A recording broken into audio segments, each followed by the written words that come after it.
प्रणाम। मेरा नाम कृतिका बलूनी है और मैं विक्रमशिला आईएएस कोचिंग इंस्टीट्यूट चौदहविया की एक छात्र हूँ। कल हम उत्तराखंड की हिस्ट्री के बारे में पढ़ रहे थे। आज मैं आगे का टॉपिक बढ़ाऊंगी। आगे के शासक हम देखेंगे। उत्तराखंड की हिस्ट्री के बारे में हम पढ़ रहे थे, आगे के शासक आज हम देखेंगे। कल मैंने आपको बताया था परवर्ती कुरिंदों के बारे में।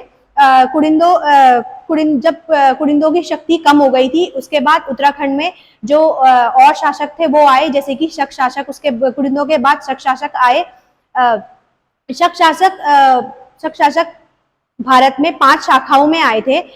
उनमें से जो प्रचलित शाखा है, वो प्रसिद्ध शाखा है, वो थी उज्जैन की शाखा, जिनके एक प्रसिद्ध शासक थे रुद्रदामन। रुद्रदामन का जूनागढ़ अभिलेख भी है एवं रुद्रदामन ने सुदर्शन झील का पुनर्निर्माण करवाया था एवं इन्होंने पुनर्निर्माण मजदूरों को पैसे देकर करवाया था एवं बिना बेगारी के करवाया था। जो शक थे, उनकी पुष्टि उत्तराखंड में सूर्य मूर्ति एवं सूर्य मंदिरों से होती है। अल्मोड़ा का कटारमल मंदिर शकों की उपस्थिति की पुष्टि करता है एवं अल्मोड़ा का कटारमल सूर्य मंदिर इनमें से सबसे प्रसिद्ध मंदिर है। जो शक है, उनकी पुष्टि शक संवत से भी होती है। जो शक संवत है वो शकों ने शुरू नहीं करवाया था, वो कुषाण शासक कनिष्क ने शुरू करवाया था। और शकों के बाद कुषाण आए थे एवं कनिष्क ने 78 ईस्वी में शक संवत की शुरुआत कराया था और शक संवत का प्रचलन ज्यादातर कुमाऊं क्षेत्र में था। अब शकों के बाद आते हैं कुषाण। शकों के बाद आते हैं कुषाण। जो कुषाण थे वो चीन से आए थे एवं कुषाणों के जो संस्थापक थे वो थे विमकटवीशिस और जो इनके वास्तविक संस्थापक थे वो थे कुजूल कटफिसिस एवं जो इनके वास्तविक संस्थापक थे वो कुजूल कटफिसिस के जो पुत्र थे विम कटफिसिस वो थे। लेकिन इनमें जो प्रचलित शासक थे वो कनिष्क थे। सबसे प्रचलित शासक कनिष्क थे। कनिष्क ने जो अपनी राजधानी थी वो मथुरा में बनाई थी एवं इनकी पहले राजधानी पेशावर में थी। कनिष्क के समय में अश्वघोष एवं वसुमित्र आए थे एवं चौथी बौद्ध संगत भी कनिष्क के वक्त में ही हुई थी और कश्मीर में हुई थी। और अश्वघोष और वसुमित्र ने ही इनकी अध्यक्षता एवं उपाध्यक्षता की थी। जो कनिष्क थे वो कला प्रेमी थे और इन्होंने ही सिल्क रूट रेशम मार्ग का निर्माण करवाया था और ये बहुत बड़े कला प्रेमी थे। इन्होंने मथुरा में एवं पेशावर में कई मूर्तियां बनाई थी जिनका नाम मथुरा शैली एवं गांधार शैली पड़ा। अब हम कुषाणों के वक्त में ही काफी छोटे छोटे राजवंशों का उदय हुआ था। जैसे कि इनमें शासक थे योधेय शासक। जो योधेय शासक थे वो योधेय शासक की शक्तियां बढ़ने के कारण ही कुषाण जो थे उनकी शक्ति कमजोर होने लग गई। योधेय वंश का बारे में पता हमें इनके मुद्राओं से चलता है। इनकी मुद्राएं जौनसार बाबर देहरादून से पाई गई हैं एवं कालो डांडा पौड़ी से पाई गई हैं। और शीलवर्मन थे, उन्होंने बाड़ा वाला यज्ञ वेदिका बनवाई थी। कुछ जो इतिहासकार है वो उनको कुषाण मानते हैं। कुषाणों के कमजोर होते ही उत्तराखंड में छोटे छोटे और राजवंश का उदय होने लगा। इसके बाद जो राजवंश आया वो आया कृतपुत राजवंश। इनको इतिहासकारों ने वास्तविक में कुरिंद ही माना है। कृतपुर राजवंश की राजधानी कार्तिकेयपुर थी, इसीलिए इनका नाम कृतपुर वंश पड़ा।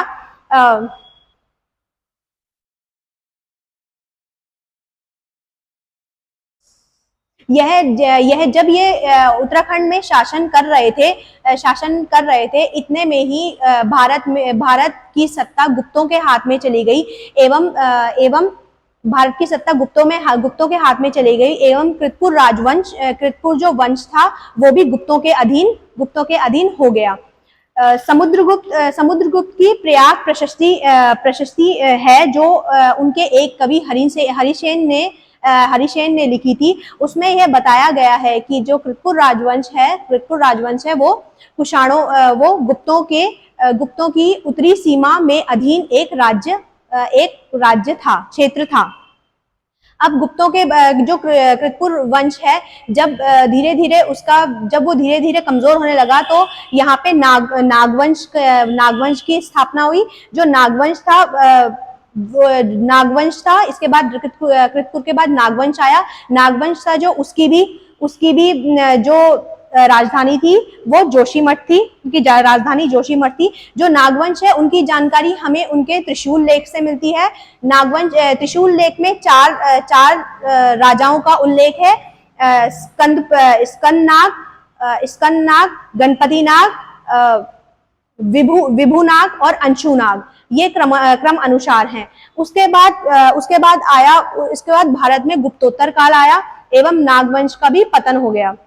नागवंश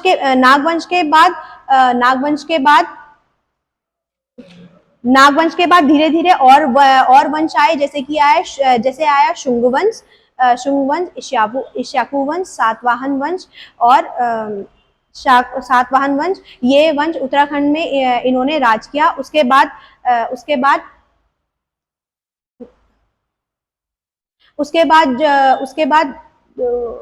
मौखरी वंश के जो शासक थे ग्रहवर्मन, उनकी हत्या हो जाने पर उनके बहनोई हर्षवर्धन का शासन हुआ। उत्तरगुप्त वंश के उत्तरगुप्त के शासक देवगुप्त तथा गोंडा वंश के शासक शशांक ने ग्रहवर्मन की हत्या कर दी थी। उसके बाद उन्होंने उनकी पत्नी राष्ट्री को बंधक बना लिया था और हर्षवर्धन उनके भाई थे। उन्होंने राष्ट्री को उनके बंधन से छुटवाया एवं लड़ाई में जीते और तथा उनका उत्तराखंड में भी उनका शासन हुआ। हर्षवर्धन के समय पे ही चीनी यात्री वेनसांग भारत में आए एवं उन्होंने हरिद्वार को भागीरथी के किनारे एक नगर बताया एवं 20 ली चीनी माप के घेरे में बताया। उसके बाद जब कनिष्क की मृत्यु के बाद कार्तिकेयपुर राजवंश का उत्तराखंड में उदय हुआ। कार्तिकेयपुर राजवंश उत्तराखंड का पहला ऐतिहासिक राजवंश है। यह अपने आप को सूर्यवंशी मानते हैं एवं यह अपने आप को अयोध्या के मानते हैं। इनकी राजकाज की भाषा संस्कृत थी एवं आम बोलचाल की भाषा पाली थी। शुरुआत में इनकी राजधानी जोशीमठ जो कि चमोली में है वो थी। बाद में इन्होंने अपनी राजधानी को बैजनाथ स्थानांतरित करवाया। यह 3 परिवारों में आए थे: बसंत देव का परिवार, निम्बर देव का परिवार एवं इच्छर देव का परिवार। बसंत देव जो इनके प्रमुख शासक थे और इन्होंने परम भट्टार्क राजाधिराज परमेश्वर की उपाधि धारण की थी। इसके बाद इनकी जानकारी है वो बागेश्वर अभिलेख से मिलती है। इन्होंने नरसिंह मंदिर बनवाया था।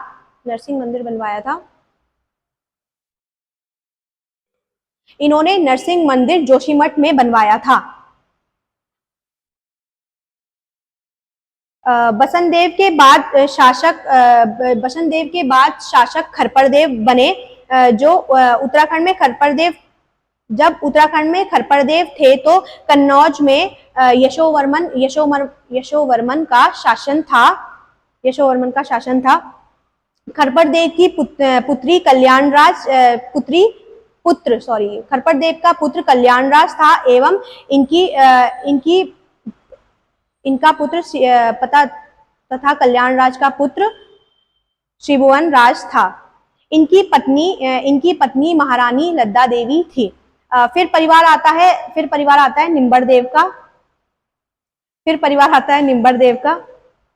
निम्बर फिर परिवार आता है निम्बर देव का। निम्बर देव जो थे वो शिव भक्त थे। और इनको शत्रुहंता भी कहा जाता है। शत्रुहंता कहा जाता है। इन्होंने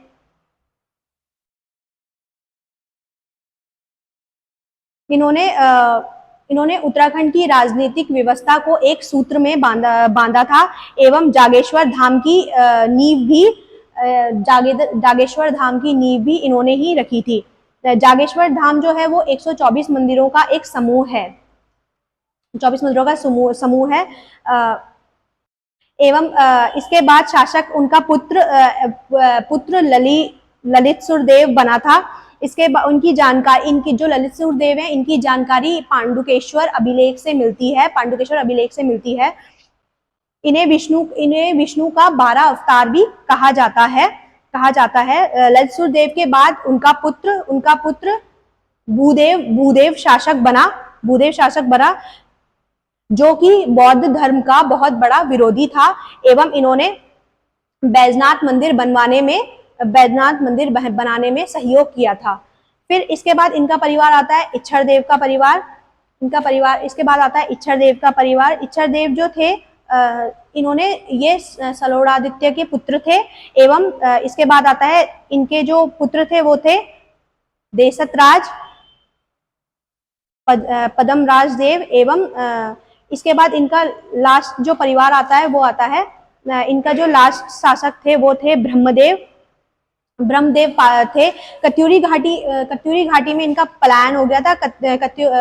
कार्तिकेयपुर की शुरुआती दौर पर राजधानी जोशीमठ थी, लेकिन इन्होंने जो था इसके बाद इन्होंने पलायन करके बैजनाथ में अपनी राजधानी बागेश्वर में अपनी राजधानी को शिफ्ट कर दिया था।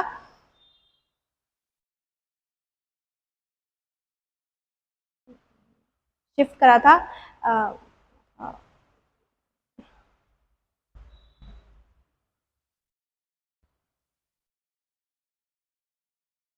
Thank you.